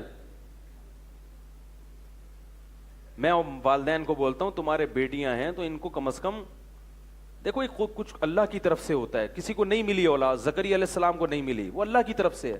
خود سے اولاد مت روکو, پچھتاؤ گے بڑھاپے میں. گھر آباد نہیں ہوگا, گھر دیواروں سے آباد نہیں ہوتا, بنگلوں سے, صوفوں سے آباد نہیں ہوتا. افراد پہلے ہیں, صوفے, بیڈ, الماریاں, یہ بات کی چیزیں ہیں. یہ صوفے بیڈ تو ہوٹلوں میں بھی ہوتے ہیں, تو گھر لینے کی کیا ضرورت ہے بھائی؟ جاؤ صدر میں اتنے مہنگے مہنگے اچھے اچھے سستے ہوٹل بھی مل جائیں گے, وہیں رات گزارا کرو. وہاں ڈبل بیڈ بھی ہے, الماریاں بھی ہیں, اور واش روم بھی بڑے اچھے بنے ہوئے ہیں, نلکے بھی اسٹیل کے ہیں, شاور میں پانی بھی ہے. یہاں لا لا کے ٹینکر ڈلوانا ایک ٹینشن, وہ ٹینکر پھر پوری گلی کو روک کے کھڑا ہو جاتا ہے. گزرنے کا راستہ ہی نہیں, گاڑی لے کر آ رہا ہو, ادھر سے مڑے, ادھر ایک اور ٹینکر کھڑا ہوا ہے وہاں پہ. تو کیا ضرورت ہے؟ گھر کی ڈیفینیشن یہ ہے کہ اس میں افراد ہوں, اور افراد تو شادی ہال میں بھی ہوتے ہیں, جب آپ جاؤ بہت جلسے میں بھی ہوتے ہیں. وہ افراد آپ کے خون ہو, آپ کا بلڈ ہو, آپ کی آل اولاد ہو, آپ کے بیوی بچے ہوں, بہویں ہوں, پوتے ہوں, نواسے ہوں, بیٹیاں ہوں. اس کو گھر بولتے ہیں. 2 بچے ہی اچھے نہیں ہیں اسلام میں. اللہ کی طرف سے کسی کو 2 مل گئے تو ایک الگ بات ہے, نہیں ہو رہے. لیکن یہ دیکھو, تمہیں مولویوں کے علاوہ یہ باتیں کوئی بھی نہیں بتائے گا. یہ جو دنیا دار لوگ ہیں, یہ تمہیں تمہارا سکون تم سے چھین رہے ہیں. سکون صرف نیچرل لائف میں اللہ نے رکھا ہے. نیچرل لائف سے ہٹو گے, سکون کی ایسی کی تیسی ہو جائے گی. یہ عیاشی جوانی کی تھوڑے دنوں کی اچھی لگتی ہے, اس کے بعد تباہی ہے, بربادی ہے. اور اگر اللہ اس کے رسول کے مطابق زندگی گزاری, بڑھاپے تک خوش رہو گے. میں نے کسی آل اولاد والے شخص کو اتنی ٹینشن میں نہیں دیکھا. چھڑے چھاٹ اور کم جن کے خاندان ہیں ان کو زیادہ ٹینشنوں میں دیکھتا ہوں میں, خوشیاں ہی نہیں ہیں. دیکھو بقرعید پر جن کی اولاد ہے وہ زیادہ مزے سے بقرعید مناتے ہیں, یہ بغیر اولاد والے. عید بقرعید کا تو مزہ ہی بچوں کے لیے ہے. رشتہ دار ہوں, ان کی دعوت ہو, ان کے یہاں ان کے غم میں شرکت ہو, ان کی خوشیوں میں شرکت ہو. رشتہ داریاں شارٹ ہوتی جا رہی ہیں, نسل ختم ہو رہی ہے. اب اگلی نسل میں چچا ماموں شارٹ ہوں گے مارکیٹ سے, کیونکہ دادا نے کی اولاد ہی نہیں ہوگی. تو آپ بچوں سے پوچھیں گے آپ کے اب چچا کہاں, کہہ رہے ہیں وہ تو ہوئے ہی نہیں تھے. ہے بھائی, وہ تو ہوئے ہی نہیں تھے. یار تمہارے کزن, بھائی کزن اس لیے نہیں کہ پھپھی نے شادی 45 سال میں کی ہے. پھپھی کی شادی کب ہوئی تھی؟ 45 سال. تو ابھی تک رپورٹ نہیں ہے کسی کزن کی. ہو سکتا ہے 15-20 سال میں کوئی کزن ہو گیا تو ہم بھی معاشرے میں فخر سے بتائیں گے ہمارے بھی کیا ہے. یہ دیر سے شادی کے نقصان اور نسل روکنے کا. ابھی میں کوئٹہ سے ہو کے آیا ہوں, پٹھانوں کی بڑی بڑی فیملیاں ہوتی ہیں, گھر جاؤ خدا کی قسم مزہ آتا ہے. میں پنجاب بھی گیا ہوں, بڑے بڑے 1000 گز کے بنگلوں میں, دیواریں ہیں, بندے نہیں ہیں.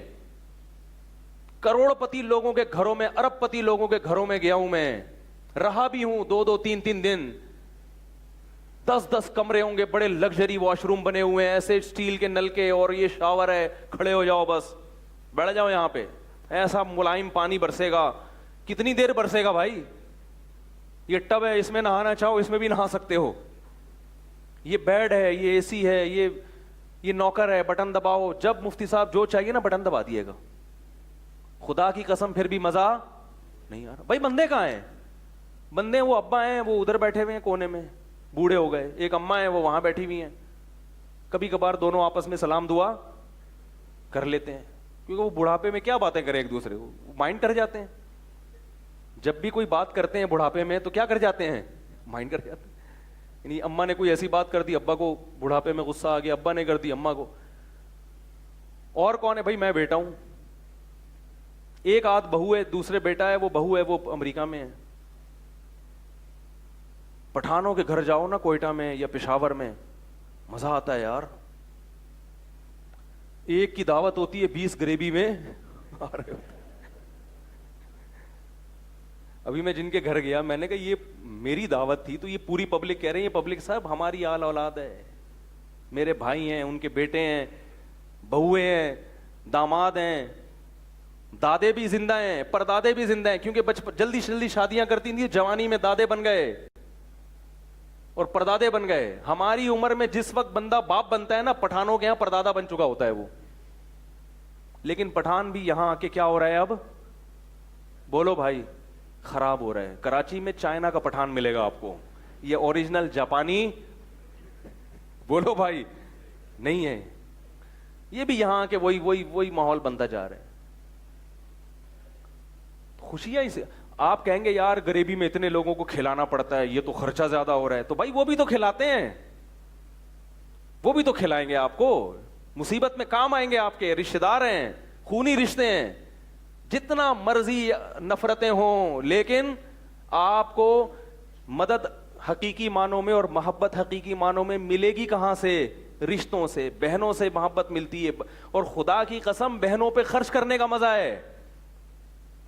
بہنیں ہی شارٹ ہیں, اولاد ہی نہیں ہے تو بہنیں ہی نہیں ہیں. بھائی بہنوں پہ خرچ کرتا ہے, کیسا دل خوش ہوتا ہے, کتنا مزہ آتا ہے. ہم دیکھتے تھے کہ جب فیملیاں بڑی ہوتی تھیں, اپنی بہنوں پہ بھی, کزنوں پہ بھی خرچ کر رہے ہیں. اور اب کیا ہے, وہ بیگمات, وہ لڑکیاں الگ جاب کر رہی ہیں, وہ ان کو کھلا رہی ہیں. تو معاملہ کیا ہو گیا؟ الٹا. بہن کس کو کھلا رہی ہے؟ بھائی کو. وہ بھائی کو کیسے, وہ مزہ کیسے آئے گا بھائی زندگی کا؟ مرد کھلا کے خوش ہوتا ہے, کھلا کے. تو میں تو وہاں جا کے ان سے کہنے لگا, ہمارے جو پٹھان دوست تھے, میں نے کہا اللہ کے واسطہ اپنے فیملی سسٹم کو بچاؤ, بڑا خاندانی سسٹم ہے. لڑائیاں بھی ہوتی ہیں, کوئی بات نہیں, جب محبت ہوگی تو بڑے تو ہوں گے نا. اور لڑائیاں اگر ہو رہی ہیں تو وہ دین نہ ہونے کی وجہ سے. دین آ جائے گا تو انشاءاللہ لڑائیاں ختم ہو جائیں گی. ایک صاحب مجھے کہنے لگے کہ میرا بھائی ایسا, میرا بھائی ویسا, میرا بھائی یوں, میرا بھائی یوں. اور میرے جو دوست ہے, میرے جو پیر صاحب ہیں, اپنے پیر کی بڑی اچھی بات ہے, اپنے شیخ مشائخ کی بڑی عزت کرنی چاہیے. میں ان سے کہتا تھا کہ تمہارے جو پیر صاحب ہیں نیک آدمی ہیں, ان کی بھی عزت کیا کرو, مگر اپنے بڑے بھائی کو بھی تھوڑی سی عزت دیا کرو, ہر وقت اس کو صلواتیں سناؤ. اس نے کہا بھائی میرے پیر صاحب سے تو میں نے دین سیکھا, یہ ہوا وہ ہوا. میں نے کہا اللہ کے بندے بتا, تیرا کہیں ایکسیڈنٹ ہو جائے اللہ نہ کرے, لوگ پیر صاحب کو فون کریں گے, تیرے بڑے بھائی کو فون کریں گے؟ بولو نا, بھائی کو فون کریں گے. پیر صاحب کو فون کریے نا, پیر صاحب آپ کا اتنا چہیتا عاشق مرید روڈ پہ پڑا ہوا ہے, پیر صاحب کہیں گے دیکھو موبائل میں اس کے بھائی کا نمبر ہوگا ہیں. اور اگر جاہل پیر ہے تو وہ کہے گا میں صرف بکرے کھانے کے لیے ہوں, میں اپنے مریدوں کو روڈ سے اٹھانے کے لیے, میں صرف ہدیے لینے کے لیے ہوں, ہاتھ پاؤں اس لیے ہوں کہ یہ میرے ہاتھ پاؤں چومے اور ہدیے دے اور بکرے اور دمبے دے. میں روڈ پہ پڑے ہوئے مرید کو اٹھانے کے لیے, یہ تمہیں روڈ سے نہیں اٹھائے گا, جنت میں کہاں اٹھا کے لے کے جائے گا. جو جاہل پیر کی بات کر رہا ہوں. اور اوریجنل پیر اگر ہے, نیک ہے, تو وہ بھی جتنی بھائی آپ کو محبت دے گا, پیر محبت نہیں دے گا. اسی لیے قرآن نے کہا اولو الارحام بعضهم اولا ببعض فی کتاب اللہ. اللہ کی نظر میں قریبی رشتے سب سے زیادہ اہم ہیں, سب سے زیادہ. اٹھا کر پھینک دو باہر گلی میں, نئی تہذیب کے انڈے ہیں. جملہ مکمل کرو نا. اٹھا کر پھینک دو باہر گلی میں, نئی تہذیب کے انڈے ہیں گندے. یہ جو تمہیں ڈراموں اور فلموں میں جو دکھایا جا رہا ہے, یہ صرف دکھاتی کے دانت ہیں, دیکھنے کی حد تک اچھے ہیں, اس کلچر کو کبھی ایڈاپٹ بولو بھائی مت کرو, یہ تمہیں برباد کر دے گا. جنہوں نے اس کلچر کو فالو کیا برباد ہو گئے. اسلام جو کلچر دیتا ہے اس کو فالو کرو, اس میں رشتہ داری جوڑنا ہے, اور اس میں جو سب سے زیادہ قریب اس کا حق سب سے زیادہ, سب سے پہلے اللہ ہے یا نہیں ہے؟ تو اللہ کا حق اسلام میں سب سے زیادہ ہے, سب سے زیادہ حق اللہ کا ہے. اللہ کے آگے کسی کی نہیں چلے گی, نہ باپ کی نہ ماں کی. بس اللہ اس کے رسول نے جو کہہ دیا وہ سب سے پہلے. اس کے بعد کون ہے؟ ابا اماں. ابا اماں کے بعد, ابا اماں کے سامنے کسی کی نہیں چلے گی بھائی. سمجھ رہے ہو؟ اور یاد رکھو ماں کا حق 3 گنا زیادہ ہے اخلاق میں, لیکن اطاعت میں شریعت نے باپ کو مقدم کیا ہے. ابا الگ حکم دے رہے ہیں, اماں الگ حکم, تو شریعت کیا کہتی ہے کس کو فالو کرو؟ ایسے موقع پہ ابا کو, کیونکہ گھر کا سربراہ کون ہے؟ ابا. کیا خیال ہے؟ سربراہ کون ہے؟ ابا. کیونکہ اماں کو اجازت نہیں ہے کہ آپ کو باپ کی مرضی کے خلاف چلائے, کیونکہ وہ بھی باپ کے کیا ہے؟ تابع. اخلاق میں ماں کا حق 3 گنا زیادہ. نرم لہجے میں بات کرو نا, جتنے ابا سے جب بات کرتے ہوئے جتنا میٹھا لہجہ ہے اس میں 3 چمچ چینی کے اور ڈال کے پھر اس مٹھاس کے ساتھ کس سے بات کرو؟ اماں کے ساتھ. سمجھ میں آ رہی ہے بات؟ اخلاق اعلیٰ درجے کے بہت زیادہ. کس سے؟ کیونکہ ابا سے اگر تھوڑی بہت ٹیڑھا میڑھا بھی ہو گیا نا وہ برداشت کر لے گا, کیونکہ ابا ہے, وہ 2 لگا بھی دے گا. ماں بیچاری عورت ہے, وہ کیا, وہ کمزور دل کی ہے, وہ پھر سسکیاں لیتی رہتی ہے. تو میں وہ قصہ سنا رہا تھا, میرے پاس آیا نا, وہ مجھے یاد آیا جو اصل بات بتا رہا تھا, کہ اپنے والدین کے سامنے اولاد کو کمرے میں لے جا کے پیار کرو. ابا اماں کے سامنے, میں اپنے بڑے بھائیوں کے سامنے بھی اپنے بچوں کو زیادہ لفٹ نہیں کراتا, حالانکہ وہ ان کو کوئی اس سے غرض نہیں ہے, لیکن ان کو یہ احساس ہوگا کہ ہم بڑے ہیں اور یہ کیا کر رہے ہیں, چھوٹوں کو ترجیح دے رہے ہیں. حالانکہ وہ ان چیزوں کو نوٹ نہیں کرتے, لیکن میں اس کا اہتمام کرتا ہوں. میرا بڑے بھائی جب آئے تو اپنے بچوں کو زیادہ فری نہیں کراتا. سمجھ رہے ہیں؟ یہ کرنی پڑتی ہے احتیاط. اسی طرح میرے بھائی جو نئی نئی جن کی ہوئی بھی ہو, نسخے نہیں مانگا کرو. یہ مشورہ لیا کرو کہ کوئی ایسا عمل بتائیں کہ والدہ کے دل میں میرے خلاف نفرت کے جذبات پیدا نہ ہو, والدہ کو یہ احساس نہ ہو کہ شادی کے بعد بیٹا بدل گیا ہے. ماں کے دل پہ آرے چلتے ہیں. جب بیٹے کی دلہن آتی ہے وہ کہتی ہے میں نے اپنی چھاتی سے لگا کے جوان کیا, ساری زندگی روٹیاں پکا پکا کے کھلاتی رہی اس کو. کیسا منظر ہوتا ہے آپ دیکھو. گھر میں کوئی ماسی رکھو نا, کوئی ملازم رکھو, 3 دن کھانا پکائے گا, پیسے مانگنے آ جائے گا. نگرانی کرنی پڑتی ہے تمیز سے کام کر رہا ہے کہ نہیں کر رہا.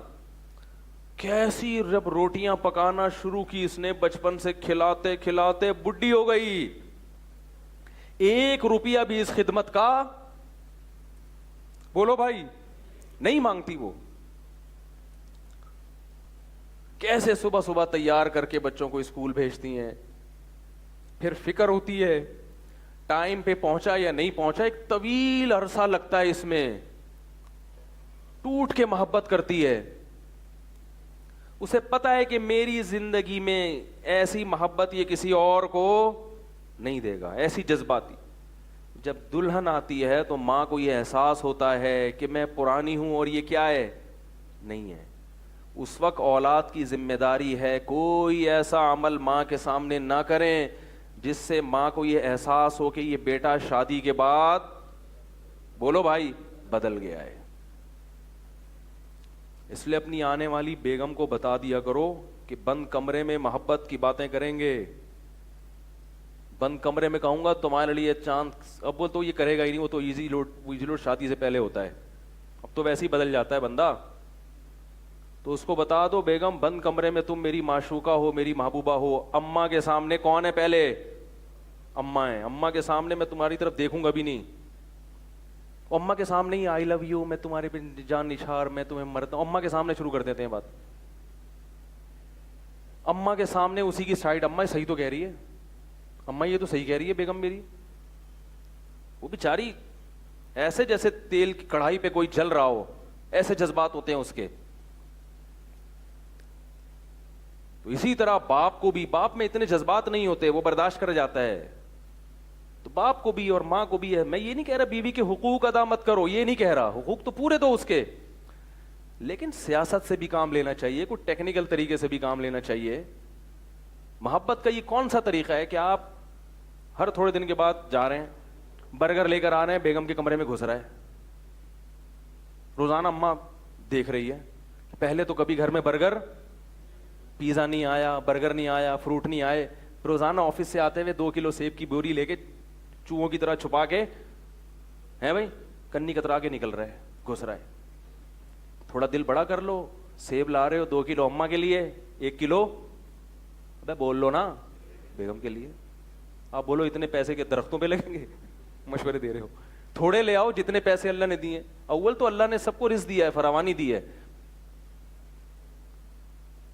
تھوڑا سا ماں کو یہ احساس دلا دو کہ اماں میں تم کو بھولا نہیں ہوں، میں بھولا نہیں ہوں، یہ احساس دلا دو باپ کو بھی ماں کو بھی.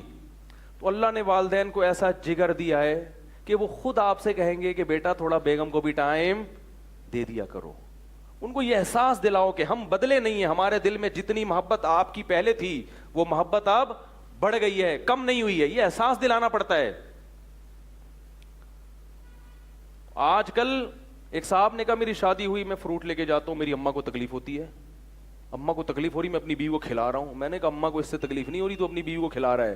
اماں کو تکلیف ہو رہی ہے کہ مجھے تو کبھی نہیں کھلایا، بیگم آئی ہے تو اب خربوزے بھی آ رہے ہیں اور تربوز بھی آ رہے ہیں. سمجھ میں نہیں آ رہی بات. اور میں نے کہا الگ لے جا کے کمرے میں بیگم کے ساتھ کھاؤ ہی نہیں، اماں کے ساتھ بیٹھو، بیگم کو بولو آ جاؤ. بیگم کہے گی میں تو آئی ہوں قربانی دے کے، تو بیگم سے بولو تمہارا ٹائم 9 بجے کے بعد شروع ہو جائے. سوؤں گا میں اماں کے ساتھ نہیں، سوؤں گا میں بولو نا تمہارے ساتھ. اماں اگر سونے بھی نہیں دے رہی پھر اماں کو تھوڑا سا سمجھاؤ یار اماں اتنا نہیں، ٹھیک ہے. اگر اماں کہہ رہی کہ سو بھی کس کے ساتھ، پھر اماں سے بولو اماں آپ بھی تو رخصت ہو کے آئی تھی، اگر آپ بھی اپنی اماں کے ساتھ ہی سوتی رہتی، آگے معذوف ہے. تو یہ تھوڑا سا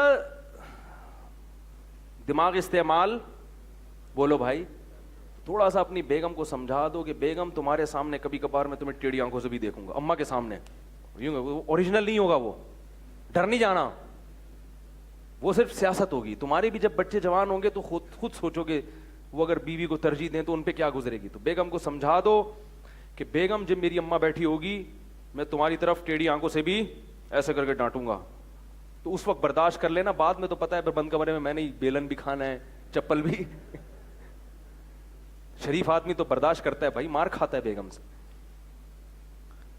تو تھوڑا سا سیاست سے کام لے لو. والدین کو یہ احساس نہ ہو کہ وہ بڑا اور شروع کا مسئلہ ہوتا ہے، اس کے بعد تو پھر کوئی مسئلہ نہیں ہے. وہ تو جب ایک دفعہ والدین کے دل میں یہ بات بیٹھ گئی کہ بھائی نہیں بھولا ہے، پھر وہ خود کہتے ہیں اگر شریف اچھے عزت دار ہوں گے، وہ مسئلہ ہی خراب ہو رہا ہے تو پھر ہم کہتے ہیں بھائی الگ رہو. پھر مسئلہ والدین کا بھی تو ہوتا ہے نا، وہ جینے ہی نہیں دیتے بعض دفعہ، وہ کہتے ہیں نہیں ٹھیک ہے نا، ٹیڑھی آنکھوں سے جو دیکھا ہے تو تھپڑ کیوں نہیں لگایا، ڈانٹا کیوں. میں تو کہہ رہی تھی جوتا اٹھا کے مار، تو خالی ڈانٹ پہ. تو اتنا زیادہ اگر ایسا ہوتا نہیں ہے، لیکن اتنا اگر معاملہ خراب ہو رہا ہے بہت ہی زیادہ، پھر ہم خود کہتے ہیں بھائی والدین سے بیگم کو الگ رکھو. کیونکہ بعض ساسوں نے بہوؤں کو ذہنی مریضہ بنا دیا ہے. جیسے کہ بہویں بنا دیتی ہیں نا ساس کو، تو ایسی ساسیں بھی بنا دیتی ہیں.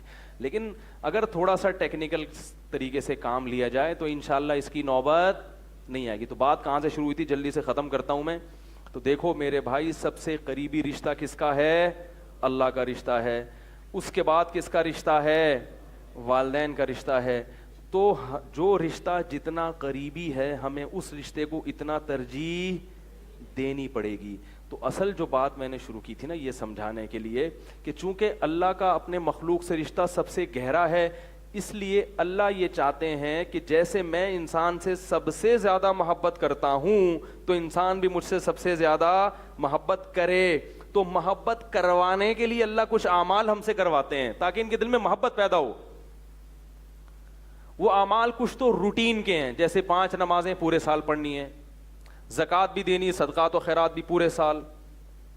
لیکن اللہ تعالیٰ کیا کرتے ہیں کہ بھئی یہ تو یہ کام کرتے چلے جا رہے ہیں، عادت پڑ جاتی ہے نا، تو کچھ ان سے ذرا ہٹ کے کچھ ایسی عبادت کرواؤ کہ یہ خود ہل جائیں گے اب کیا ہو رہا ہے. یہ عام حالات میں آہستہ آواز سے ذکر کرنا افضل، بلند آواز سے ذکر کرنا بدعت ہے، جب تک کہ اس میں کوئی خاص حکمت نہ ہو. جیسے بعض مشائخ اپنے مریدوں سے کرواتے ہیں تاکہ ذکر کی طرف دھیان نصیب ہو، ورنہ شریعت میں بلند آواز سے ذکر کو پسند نہیں کیا گیا. لیکن 9 ذی الحجہ کی فجر شروع ہوتے ہی حکم دیا ہے زور زور سے بولو اللہ اکبر لا الہ الا اللہ واللہ اکبر وللہ الحمد. ایک دم انسان ہل جاتا ہے، یہ کیا ہو رہا ہے بھائی؟ پورے سال اللہ نے ہمیں یہ حکم نہیں دیا.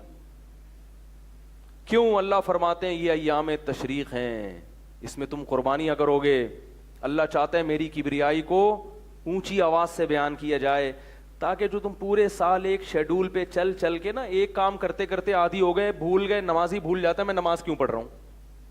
وہ روٹین میں صبح اٹھے گا، واش روم جائے گا، وہاں سے گھوم کے آئے گا، پھر وہاں سے برش کرے گا، پھر وضو خانے میں آیا، بھول گیا کہ بھائی اللہ کے لیے نماز پڑھ رہا ہوں، اس نے مجھے پیدا کیا، بھول جاتا ہے. تو روٹین سے ہٹ کے اللہ کیا کرواتے ہیں؟ کچھ کام کرواتے ہیں. ایک دم یاد آئے گا بھائی یہ کیا ہو رہا ہے. جب زور سے اللہ کی کبریائی بیان کرے گا تو اسے احساس ہوگا بھائی پہلے کون ہے؟ اللہ ہے. تو اللہ کی محبت کی تھوڑی سی چنگاری بھڑکے گی. اسی طرح جانور قربان کرے گا، بولے گا بھائی گوشت تو پورے سال کھاتے ہیں، اب کیا ہو گیا؟ 3 دن سے پہلے جلدی جلدی لا کے حلال کرو جانوروں کو. کیوں کاٹ رہے ہیں؟ اللہ کی محبت کی چنگاری بھڑکانے کے لیے. جب آپ کوئلے بنا رہے ہوتے ہیں نا، وہ کوئلوں پہ گوشت، تو آگ تو لگی ہوئی ہوتی ہے، وہ کوئلے تھوڑے تھوڑے ٹھنڈے ہونا شروع. گوشت کو پکانے کے لیے ضروری ہوتا ہے کہ زور سے پھونک ماری جائے، وہ ان کی جو آگ ہے وہ تھوڑی سی تازہ ہو جائے. تو اللہ کی محبت کی آگ ہر مسلمان کے دل میں ہے، وہ آہستہ آہستہ مدھم ہوتی رہتی ہے. تو اس طرح کی عبادتوں کے ذریعے اللہ پھونک مار دیتے ہیں ہمارے دلوں میں، اور محبت کی چنگاری بھڑکنے لگتی ہے، اور اعمال کے جو تکے ہیں وہ پکنا شروع ہو جاتے ہیں، ان میں ذائقہ اور ٹیسٹ پیدا ہونا شروع ہو جاتا ہے. ورنہ عمل میں جان ختم ہو جاتی ہے ایک ہی روٹین پہ چلتے رہو. اگر بات آ گئی سمجھ میں؟ اسی طرح یہ جو حج ہے یہ بھی اللہ کی محبت کو بھڑکانے کے لیے. تو ان سب چیزوں کا بنیادی مقصد کیا ہے؟ اللہ چاہتے ہیں میرے بندے مجھ سے، دیکھو اللہ کو ماننے والے دنیا میں بہت ہیں، سائنسدان اللہ کو مانتے ہیں، سائنٹسٹ، لیکن اللہ سے محبت کرنے والے دنیا میں کم ہیں. تو اللہ چاہتے ہیں ماننا کافی نہیں ہے بلکہ مجھ سے محبت کرو. تو یہی بقرعید کا پیغام ہے کہ اللہ سے والہانہ محبت کی جائے، جذباتی محبت کی جائے. صرف عقلی محبت کافی نہیں ہے. جیسے والدین چاہتے ہیں جذباتی محبت ہو، ایسے ہی اللہ چاہتے ہیں مجھ سے محبت جذباتی. اللہ تعالیٰ سے دعا ہے کہ اللہ ہم سب کے دلوں میں اپنی محبت کی چنگاری پیدا کرے، اور اتنی محبت کہ اللہ کی نافرمانی اور گناہ ہم سے چھوٹ جائیں. اتنی محبت اللہ چاہتے ہیں کہ ہو کہ تم میں سے کوئی شخص بھی زنا نہ کرے، بد نظری نہ کرے، انٹرنیٹ پر ناجائز چیزیں نہ دیکھے، اپنے چہروں کو محمد صلی اللہ علیہ وسلم کے چہرے کے مطابق بنا لے، رشوت نہ کھائے، سود نہ کھائے، عورت پردہ کر لے. یہ تمام چیزیں اللہ کی محبت کے بغیر ممکن نہیں ہے. محبت نہیں ہوگی نا تو دلائل دیتے رہو گے، بحث کرتے رہو گے، نہیں یار یہ کیوں. محبت ہوگی تو جیسے جیسے اللہ کہے گا ویسے ویسے کرتے چلے جاؤ گے. تو یہ مقصد ہے. ایک یہ تو بیان تھا، چھوٹا سا ایک اعلان سن لیں. اگلے جمعہ بیان نہیں ہوگا، میرا سفر ہے، میں بینکاک میں بیان ہے. یہ اعلان بھی اس لیے کر رہا ہوں تاکہ وہ ابھی کوئٹہ گئے تو بہت سے لوگوں کو پتہ ہی نہیں، کچھ لوگ ایسی جگہ پہنچ گئے جہاں بیان نہیں تھا. تو ہم پورا شیڈول جو تھائی لینڈ میں بیانات کا ہوگا وہ انشاءاللہ نیٹ پہ ڈال دیں، کیونکہ بہت سے لوگ تھائی لینڈ سے بھی بیان سن رہے ہوتے ہیں. تو جب چکر لگ کے ہم واپس آ جاتے ہیں تو ان کو پتہ چلتا ہے کہ مولانا صاحب بیان کے لیے آئے تھے، تو بہت افسوس کرتے ہیں. تو اس لیے میں پہلے بعض دفعہ اعلان کر دیتا ہوں. تو اگلے ہفتے چونکہ اتوار کا بیان ہوگا، سمجھ رہے ہیں کہ نہیں سمجھ رہے، اتوار کو بیان ہوگا، تو اس لیے اگلے جمعے آپ لوگ آئیں ضرور، کیونکہ چندہ نہیں ہوتا پھر مسجد کا، انتظامیہ کہتی ہے. میں نے ایک دفعہ بھی چندہ نہ آپ سے جمع کیا نہ مانگا. کوئی بھی ہوتا ہے تو میں اگر کوئی مجھے لا کے بھی دیتا ہے تو انتظامیہ. تو یہ انتظامیہ کے مسائل آپ کو بیان کر رہا ہوں. میں چندہ, مجھ سے آج کوئی صاحب پورے تھے, مولوی صاحب کتنی کھالیں جمع کی؟ میں نے کہا اللہ کی قسم کسی سے ایک دفعہ بھی کھال کا نہ کہا نہ جمع کی. پتہ نہیں مولاناؤں کا کیا تصور بنا دیا دماغ میں یار. کہہ رہے مولانا صاحب تو بڑی کھالیں جمع کی. میں نے کہا نہیں یار, جو میری اسکن اپنی ذاتی ہے, جو میرے جسم پہ ہے, اس کھال کے علاوہ کسی کھال کا مالک بولو بھائی نہیں ہوں. تو کوئی کھال نہیں جمع کی, کوئی گوشت نہیں جمع کیا. سمجھ رہے ہو؟ نہیں سمجھ رہے. اپنی کھال بھی جو نہیں, یعنی جانور کی جو خود قربانی کی, وہ بھی کسی مدرسے میں بولو نا دے دیے. تو پتہ نہیں مولاناؤں کا کیا تصور دماغ میں بٹھا لیا ہے کہ بس یہ کھالیں جمع کرنے, اور لطیفے بھی بنے ہوئے ہیں لوگوں کے. تو بھائی خود جا کے مدرسوں میں دے دیا کرو نا, تاکہ وہ تمہارے گھر پہ نہ پہنچے. اول تو ہم تو نہیں آتے کسی, نہ ہم جمع کرتے ہیں. میرا تو ذاتی کوئی مدرسہ ہی نہیں. جامع رشید میں پڑھاتا ہوں, انہوں نے آج تک ہمیں چندے کا کبھی کہا ہی نہیں. وہ کہتے ہیں یہ علماء کے وقار کے خلاف ہے. لیکن بہرحال جو علماء اگر عزت احترام کے ساتھ چندہ مانگ بھی رہے ہیں تو یہ بھی جائز ہے, کیونکہ مصارف کیسے پورے ہوں گے؟ حکومت مدارس کے گرد گھیراؤ تنگ کر رہی ہے, حکومت مدارس کو چلنے نہیں دے رہی. جو لوگ بھی مدارس کے ساتھ تعاون کرتے تھے, حکومت نے ان سے انکوائریاں شروع کر دی ہیں. تو حکومت مدارس کو بند کرنا چاہتی ہے, حکومت مدارس کو ترقی. اب جو نئی حکومت آئی ہے, اللہ کرے وہ, ان کے بیانات مدارس کے حق میں بہت اچھے ہیں, اللہ کرے وہ مدارس کی ترقی کا ذریعہ بنے. لیکن بہرحال جو سابق حکمران تھے انہوں نے مدارس کے خلاف بہت سازشیں کی ہیں, بڑا بیڑا غرق کیا مدارس کا. کئی مدارس پنجاب میں بند ہو چکے ہیں. تو یہ جو مدارس ختم ہو گئے نا, تو پھر تمہیں مولانا سیدھی سیدھی باتیں بتانے والے نہیں ملیں گے. پھر وہی ہو گئے جو یو اے ای میں ہیں. آپ دبئی جا کے مولوی صاحب کی تقریر سنو, آپ بولو یار بہتر تھا بادشاہ کا اپنا ڈائریکٹ بیان سن لیتے تو اچھا تھا. کنگ کا اپنا بیان جو ہوتا ہے نا, وہی اگلے دن جمعے کی تقریر میں مولانا کا بیان ہوتا ہے. سمجھ میں آ رہی ہے بات؟ ابھی تو دبئی میں پابندیاں لگ رہی ہیں, علماء کو داڑیاں رکھنے کی اجازت نہیں ہے. امامت بھرتی کرنے کے لیے دیکھتے ہیں داڑھی ہے تو امام کو نہیں رکھیں. وہ کہتے ہیں یہ نیک آدمی ہے, نیک آدمی ہمیں نہیں چاہیے. ابے بھائی قدر کرو پاکستان کی. پاکستان میں اگر ہر قسم کی فیسلٹیز ہیں. میں نے کہا تھا نا وہ امریکہ سے ایک کتا آیا, بس واقعہ سنا کے بات ختم کر رہا ہوں. پاکستان میں اچھے لوگ بھی ہیں اور برے بھی ہیں, کھلا کھاتا ہے. اگر آپ کو کوئی 2 نمبر مولوی ٹکر گیا تو اچھے مولانا بھی مل جائیں گے آپ کو. لیکن باہر ملکوں میں اچھے بہت ہی شارٹ ہو گئے ہیں, کیونکہ گورنمنٹ کی جو پالیسی ہوگی مولانا کو وہی ریکارڈنگ چلانی پڑے گی. کھل کے بات نہیں کر سکتے وہاں پہ. ہمارے ہاں اچھی بات بھی کھلے عام کرو اور بھونکنے کی بھی کھلے عام بولو بھائی اجازت. وہ ایک امریکہ سے کتا آیا, بس بھائی جو لوگ باہر کھڑے ہیں, آج چھٹی ہے, تھوڑا سا ٹائم میں نے آپ کا زیادہ لے لیا. دلچسپ واقعہ, کتا آیا امریکہ سے پاکستان. یہاں کے کتوں نے پوچھا یار امریکہ میں تمہیں اتنا پروٹوکول ملتا ہے, گلے میں تمہارے خوبصورت لاکٹ, روزانہ شیمپو سے نہلاتے ہیں تمہیں, تمہارے ساتھ جو بندہ کھڑا وہ کتا لگ رہا ہوتا ہے تمہارے سامنے, تو اتنا پروٹوکول, تم پاکستان کیوں آ گئے؟ یہاں کتوں کی کوئی اوقات دیکھو, یہاں کتے بیچارے بے روزگار کتے کیسے گھوم رہے ہیں, نہ بات کرنے کی تمیز. تو یہاں کیوں آ گئے؟ اس نے کہا بڑی آزادی تھی امریکہ کی اور پاکستان میں کتوں کے ساتھ کی عزت نہیں ہے, لیکن ایک مسئلہ تھا امریکہ میں, بھونکنے کی اجازت نہیں تھی. کیا تھا بولو بھائی؟ بھونکنے کی اجازت نہیں. پاکستان میں یہ ایک سہولت ہے, جتنا مرضی بھونکو کوئی روکنے والا نہیں. اللہ تعالی ہمارے ملک کی حفاظت فرمائے. تو اہل حق بھی ہیں اہل باطل بھی ہیں. سبحانک اللہم و بحمدک نشہد ان لا الہ الا انت نستغفرک و نتوب الیک. اس اتوار کو بیان ہوگا انشاءاللہ.